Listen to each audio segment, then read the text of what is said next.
All right, guys. Skip Mid America Dirt, and I am super excited to be joined by Chevy Boyer. Chevy, how you doing today, man? I'm doing pretty good. I got the broken thumb and the brace on, but we're doing pretty good. Glad to be here and ready to Oh do man, how'd you this. get that broken thumb, man? Well, these late models got a lot bigger tires than those micro sprints did, and I put it in the wall one too many times and found out why Billy Moyer has pins and needles all in his hands. Because when you do this to the steering wheel and that steering wheel whips out of your hands, it peels that thumb backwards. But yeah, Oh man, where did you do that at? Did you do it like in one well, place, or is that just like over time? I started it. Well, the first night it was at Quincy with the Mars show. First time I ran with them, and we were, I think, 15th up to top 10. And I was kind of pounding the boards down, and Tony Jack got by me. He was lapping me. He was good that night. He got by me, and I followed him into three, and it kind of lost air on the nose, and I got right in on the curb, and it threw the nose into the wall and rode up on the wall, and it kind of peeled it backwards, which is a little Oh graphic, man. and it got all the ligaments all stretched out, so that was no good. And then Ooh. went to Brownstown for the Brownstown 100 the next week, Friday, and in qualifying, laid down a decent lap, and then was on a burner on the second one, sailed it off into three, and caught the hole. And like as I caught the hole on the curb, it just threw the nose into the wall, and it Oh jammed it up man. pretty good. I didn't know it hurt pretty bad, and I was like, I don't think it's broken. And we went and raced Lake Ozark for the Rev Show, and we ran third on Friday, and then we weren't any good Saturday. We were fighting some Heim issues, but we got that figured out finally. But Oh, left the lake on Saturday, went to the ER in Jeff City because I was driving home separate from dad because we're not too far from the lake, and couldn't drive home anymore. So I went to the ER, got back home from the ER at 6:30 in the morning with a cast on, and woke up. Car was ready. I had a bunch of good help. Dad and a couple of the crew guys came out, got everything ready, and we loaded up and went to Coles County. Got there, yeah. cut the cast off, Ricky Bobby style, and then we went out and we ran top five with all those boys at Coles County, which was pretty awesome. Yeah. All right. So you're talking about Coles County. Coles County. I wanted to talk to you about that. From what I watched that race, and I think I heard them say you were the most requested driver to beat at that race. That's right. Yeah. So they announced that deal back, I think it was June or July, and I've won so many races at Coles County and the micro. Like I kind of can't keep track anymore. Like we raced over there for 4 or 5 years. And then Brian Recheck, who's the new owner, ran over there a bunch with him in my like last year in micros. He kind of got it right there as I was transitioning out.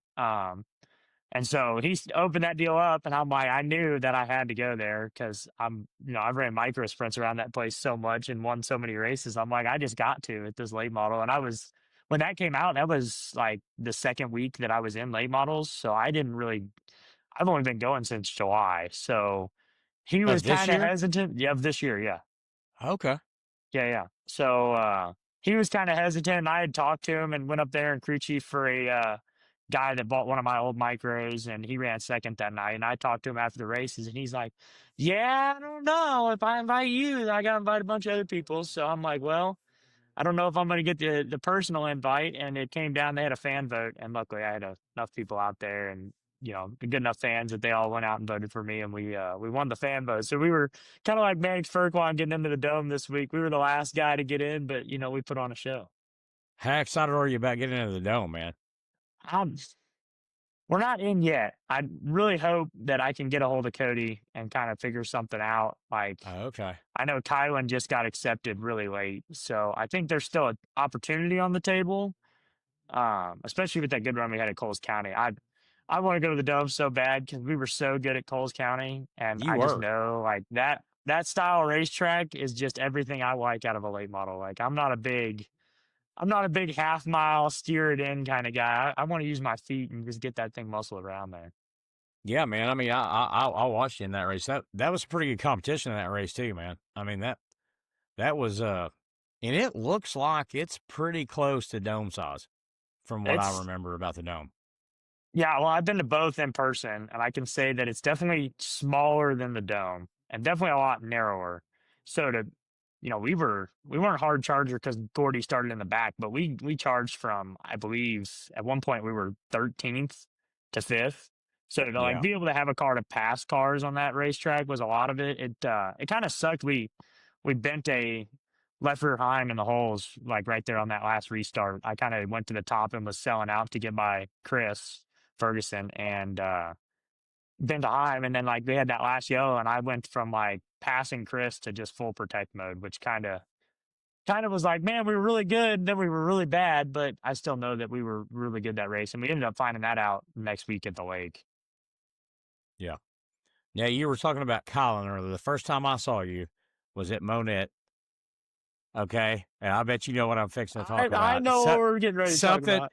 something happened there. I don't remember exactly what it was. I've got the footage of it, so I'm gonna put it in this video somewhere. I may put it like in here right now, but uh, you like somehow it looked like you ran up on him or something. Something happened, and I know that I was sitting there in turn 3 or 4 filming it, and then Colin was getting pretty ill with you in turn Yeah. 4.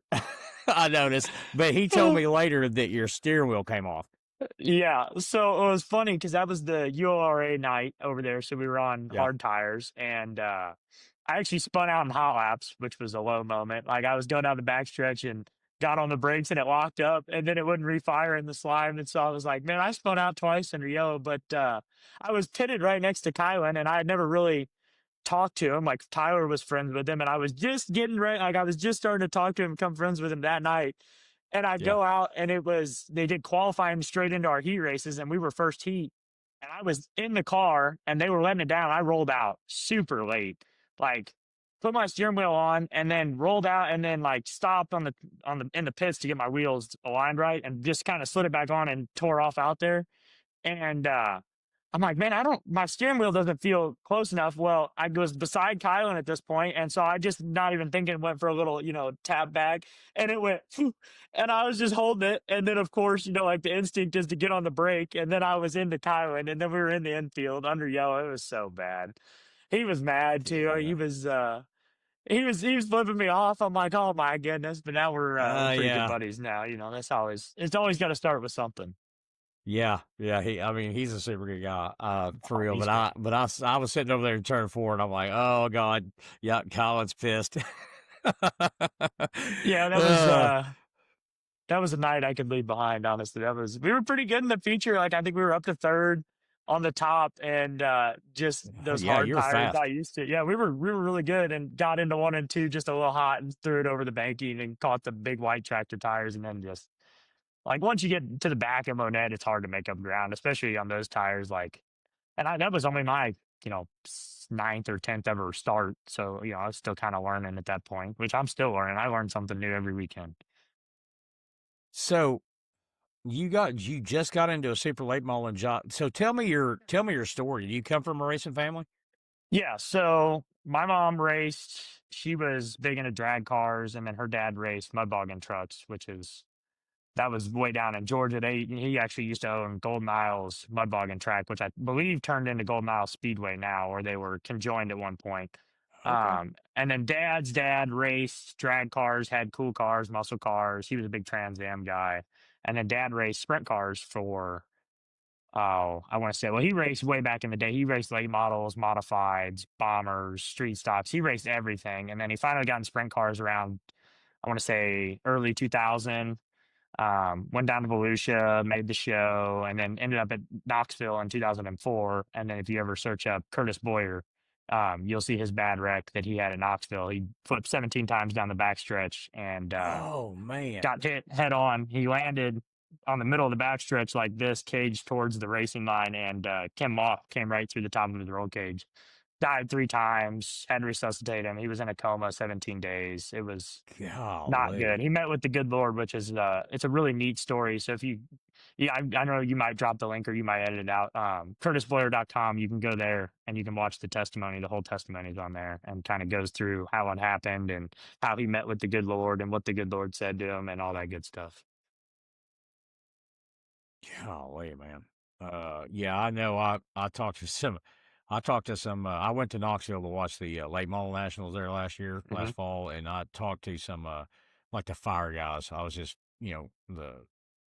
talking to them, the firemen, and they were telling me that, I needed to go up there for a sprint car race. It gets pretty wild. And they said they've seen some pretty bad wrecks up there at that place. That's really the main reason I got out of the micro sprint deal. We started the year full intentions to run like a full touring schedule with the micro stuff. I mean, just chasing, pick and choose, going up to Indiana, maybe out to Pennsylvania, down to Oklahoma, Texas. Like we were just gonna go run everything we could with micros because we had got an engine program figured out. We got the chassis program figured out. We had setup figured out. Like we were finally ready to kind of go win micro sprint races at that level and go see what we could do. Had everything on the floor. I got two spare motors, two spare outlaw motors, two cars. I had everything, a full trailer of spare parts. And we went to the coin to start the year. And I got to race with my good buddy Ricky Thornton. That was a good race. And we ran second. It was 2 weekends, but 2 night show, both weekends. And we ran second 6 times and we didn't win one. And so that kind of left a bad taste in my mouth. We had a pretty bad flip in the wing deal. And I was never really any good in the wing stuff, which is kind of funny because that's all aero racing. And now I'm in late models, which is even worse aero racing than that, but I Air love it. racing. So it's air racing. Like Monette's really good about that. But kind of got a bad taste in my mouth from there. And then we moved on. It was probably early April. We went to Southern Illinois Raceway and had a good car. It was pill draw. We don't get to qualify with that deal. Started, I want to say, fifth or sixth in the heat, was up to second, lap two, and then just got taken out. Flipped from the bottom of the track all the way to the top of the track and tore up the car, ripped the right front shock mount off. And so we're over there. Didn't even get time to weld it back on. So we didn't even run a right front shock, went straight out for the B. I came from, I want to say, 13th to second in the B, transferred out, and then we went 24th to fifth in the feature is what I want to say we did. It was a little bit ago, but Wow. did all that Okay. without a right front shock, which was pretty insane. And I came in and I just Yeah. told Dad that I was done because I couldn't. Every time we should have won that race. Like the car was so good, and we got to fifth pretty decently quick. It was just like every time somebody would come up and squeeze the gap in between the wall, I wouldn't close the gap anymore like I used to. And that's what you have to do to win open wheel. I mean, to win any race, like you just can't be scared of going for Right. the spot ever. And so like when I kind of got that where I'm like, I don't want to, it wasn't that I was scared to flip. I was just so tired of flipping and I couldn't shoot the gaps that I needed to shoot anymore. And like at this point, Tyler, Kuykendall, who I think you had on the show and he'll probably Yep. air about the same time as me. He was in the late model deal and I had been around good friends with him and went to late model races. And I'm like, you know what? I missed racing with him. I'm like, we're gonna go race late models and see if we can't race with him. And it was literally that next week, just cruising marketplace and Blaze Burwell, who has been a huge help for everything we do, had Logan Martin's old car on there, and I was like, this is not knowing a whole lot and just putting a lot of faith in Blaze, and like kind of went and bought the car and then sat and waited to get some money and then sold a micro and then finally went out and got a motor and then we kind of pieced everything together thanks to Blaze. Like he got us shocks and DJ at Integra was super great about shocks. He built us a full set and shipped them out. And I mean, Blaze got us started. And I mean, little did I know how deep the rabbit hole was going to go on that. Like we went to Fairbury my first night. Well, actually, the first night was at Springfield for the Summer Nationals early this year. So that would have been, I think that was like right in the middle of July, early July, Yeah. somewhere in there. And we were horrible. Went out, we hot lapped pretty decent, and then it got slick and Blaze, and everybody was like, "Well, you're so new to late models, just don't adjust anything." Like the car's already set because it was all set from Logan, and it had shocks from DJ set, and they're like, "Don't touch anything and just race it." Well, I did that. That didn't work at all. We sucked. I went like 25th quick, and then dead last in the heat race, and then dead last in the B, and went home. And I was like, "Man, this deal's pretty tough." And so we didn't really quit. So we went up to Fairbury that Saturday. So that was kind of the first night that I got to test my feet in the waters with some guys. And of course, you're racing Ryan Unziker and McKay Winger and Blaze was up there and all those guys. And Blaze was super good help that night. And we ended up going 24th to 8th that night, which was pretty awesome for that first kind of weekend to really get into it. And I didn't wait no Yeah. 5 races like they said to not make changes. I started making changes right off the bat, and it's been lights out ever since. You're talking about Blaze Burwell. I have met him. I interviewed him down at he popped up at a race at Crawford County Speedway Mhm. down in Northeast Arkansas, and I'd heard of him and stuff. I didn't know a lot about him, so I actually got to meet him down there, and he seems like a pretty good dude. He's a really good dude. Him and Devin, Devin's his brother. They both run Burwell Motorsports, and those guys are, if you need anything, those are the guys to go to. Like, they've been nothing but awesome to me. Like, I'm so proud to have them on the car. And if I ever run into something, I can call Blaze. And like earlier this season, I was stumped on race car parts, just needing parts. And I'm like looking at Facebook, and Blaze had stuff, and just run right over there and grab it. I mean, it's 2.5 hours, but for race car drivers, that's that's just a little bitty skip across the pond. No Like, joke. that's nothing. Yeah, And hop, skip, and a jump. yeah, that's right. And we just keep going. I mean, he's been able to keep us on track. I think we would have missed a lot of weekends without him. Like, I got the motor from him, car from him, spare parts from him. I mean, I get everything from him. He's great. So you were in micros. Did you run the Tulsa shootout any? We did. So I ran it early in micros back before we kind of had stuff figured out. And then kind of the first winter when we got a driven chassis, which is like the standard of what you're going to have right now. Drivens are hypers or 10 days. Like, finally got into a chassis that could win races. And ran, we got it kind of mid-season kind of deal. So we ran a couple races, gained a lot of speed, went down there, and we had a really good showing. Like, I'm never any good in the wing stuff, so I don't even think we were close in that. But like the non-wing stuff, I put us in two qualifiers. I went 8-2 in my, or 8-3 in my heat race, and the non-wing A class stuff, and we were up front in a qualifier, stayed up front, put ourselves in position. Well, no, the A class non-wing qualifier, we started second, or we started third, and all we had to do was run third, and we would have started on the pole, the pole of the feature, and got up to second, and I was racing the guy in second, and I kind of gave him a courtesy down the backstretch, like I had cleared him, but instead of just jumping straight to the curb in front of him, I kind of courtesy half slid and jumped the cushion on exit. And then it was a classic Tulsa shootout race at that point. Like, three cars get by, and I was in a heat of a battle, and we ended up fifth, which put us. We were in a transfer spot starting in the LCQ, so I still think we would have made that feature no problem. But blew up the motor coming to the line on the start, so didn't even get a chance in that one. And then the non-wing deal, we just didn't get a great. We started on the pole of a heat race in the outlaw deal, and we beat Cannon McIntosh, Jonathan Beeson. There was one other big name guy in there that you guys might, viewers might know, but beat them. And then that deal's just kind of luck, and we didn't do as much as we should have in the qualifier. But that was kind of the last time I ran it. That would have been 2 years ago now, and so we didn't get back last year, and I would have been back this year. But now I'm running late models, so now I'm looking at going to the Dome, not trying to go to Tulsa. I got you, man. And I did not know you had just started in July. I did not know that. I mean, you're running competitive. I mean, the last few times I've seen, just getting started in July. So you must be a heck of a wheelman, dude. Well, I don't know. I'm not the guy that's out there to like outdrive you.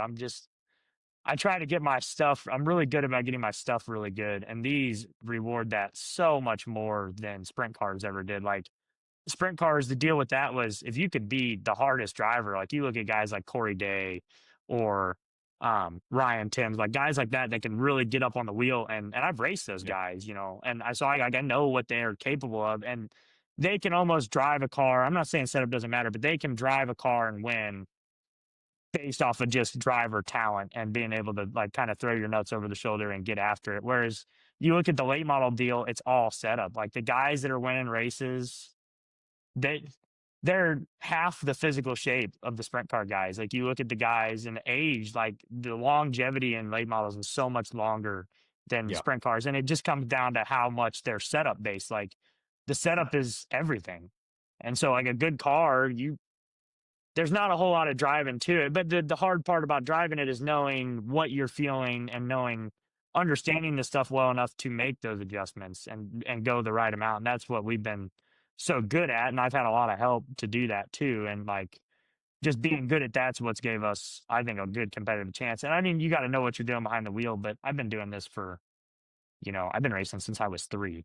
So that's puts me at Wow. 14 years now. So yeah, I like the driving part of it's just the second nature part for me. It's just trying to get a good car every time, and that's what keeps us competitive. Like these guys are no slouches, and they're really good at keeping their stuff on point all the time. That was kind of the deal at Coles County. Like we ran over there and got out in the heat race and had a third place car in the heat race, and I was like, man, I'm so close. I just didn't go enough, and I was not a bad car by any means in that heat race. And guys like Ferguson and Jason Fager, those guys just don't miss, and that's what Yeah. makes it fun racing with those guys. Like they don't miss driver and they don't miss setup. Yeah. Uh, so do you wrench on it? Like, yeah, are you involved in the setup and stuff, or Oh, do you have good no, crew I'm all people of or it. what? No, it's just me and dad most of the time. I have a couple Oh, guys nice. that come Okay. and help out. I might get one or two oddball guys that are local and they'll come up for a show or two, or sometimes come stay. And then, I got guys that are near certain racetracks and they'll come down and help when I'm at racetracks. But like during the week, it's all me and dad in the shop, and I'm up there all the time. Like these things are a lot of maintenance, and like maintenance wins a lot of races, but the setup side is, I understand all of it, and I keep trying to learn more and figuring out what I'm feeling and what I need to do to be faster, and what, like the biggest problem I've been fighting now is I have a driver preference that I want. And Ricky talked about this recently at Eldora. He has a driver preference that he likes, but it's not necessarily what you have to be fast at a place. And so for me, it's more of like I have a driver preference of like I like my stuff to be pretty snug, and it's just way slower. Like you can't get away with driving these cars. You can't force them into what you want like you could a non-wing outlaw car, or any open wheel stuff that I've raced, because So they're you're saying that so you have to step mechanical. out of your comfort zone a little bit? Exactly. I have to step out of what I want to get speed on the racetrack, which I'm at this point, like I'm getting used to that, and I'm starting to realize that like what I want is what I can get the car to feel like what I want, but still do what it's supposed to do. It's just there's quirks everywhere. I mean, every corner of the race car, there's a quirk to get stuff to do stuff differently, and that's kind of what I've Right. been chasing. Yeah. Okay. So what's your plan for, do you have plans for the future trying to get into national, like Lucas World Outlaw stuff, or do you have a plan for that yet? Well, I'm 17. I don't We may not have covered that. So I'm pretty young. I'm actually enrolled right now in college. So I just completed my associate's degree, and I will go on to be a chiropractor. So I figured, in the racing profession, everybody's got a bad back. I figured that'd be pretty lucrative. Take the Heck chiropractic yeah, man. table and You pop up. Yeah. go out there and race, and then work on everybody after the race That's is right. over. That's right. That's right. That'd be a pretty lucrative little deal. Yeah. But yeah, I'm already started on that program, so I should be a chiropractor by about 23, 24, and that's kind of what my goal Okay. is. To Racing's never been like a career path as far as I've ever seen it. Like if I was to do it, I would almost want to be like a Chris Simpson type, like where he works 9 to 5 every day. He goes Right. to work all week, and then he goes out and wins 30 grand at Lucas on the weekend, like he did earlier Yep. this year. And so that would be more of what I would do. I I don't know if I could race full time like like I love racing, but just the idea of, well, I mean, what it takes you're not going to just go start and be Ricky Thornton flying to racetracks and doing, you're Right. going to be on the road 24/7. And it's not that I don't love it. It's just, I want to be a chiropractor. Like that's kind of what my calling is. And then but that'll let me, race. And there's a lot of other things like wintertime comes around and Yeah. I start doing all kinds of other stuff. Like I'm not full race car all the time, but I enjoy it while I Okay. do it. Yeah. Okay. All right. Well, that's pretty cool, man. Yeah. Uh, so what is your favorite track to run on so far that you've been on? Well, it's tough to say. Fairbury was really mean to me the last time I went there, but that surface is pretty special. If I had to pick a favorite racetrack, I think I got to go with Peebly, I-55 over there, and I have not been Arnold, there yet. I'd Missouri. like to check that place out. The reason I say that is because we won in my first ever start there. So first start, we went down there for a weekly show and picked up the win against some that night. What's his name? Darren Klein was there. Jeff Herzog was there. Blaze wasn't there that night. Rusty Griffall.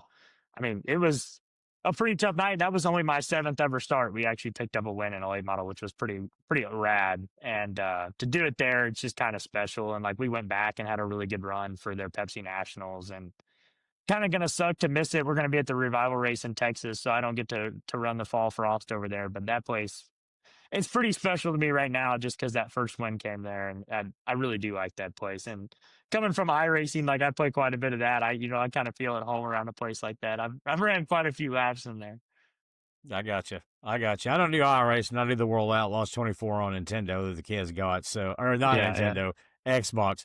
yeah, And yeah. yeah, I like Peebly on that, but it's probably totally different. I know that. But hey, I'll get to see you in Texas because I'm definitely trying to go to that. Oh, That sounds like a awesome. blast. Oh, I think that'd be the 410s running down there, and us can join the show. That's gonna Oh, be 410s are running down there too? yeah. That's the A that's Power Eye. the Power I 410s. That's right. So Yeah. it's a Yeah. I didn't conjoined even think weekend, so about that'd be that. pretty neat. Yeah. Well, I know a lot of late model guys that are going down there Yeah, I that I don't know. So know. that's I going to be haven't super talked cool. to.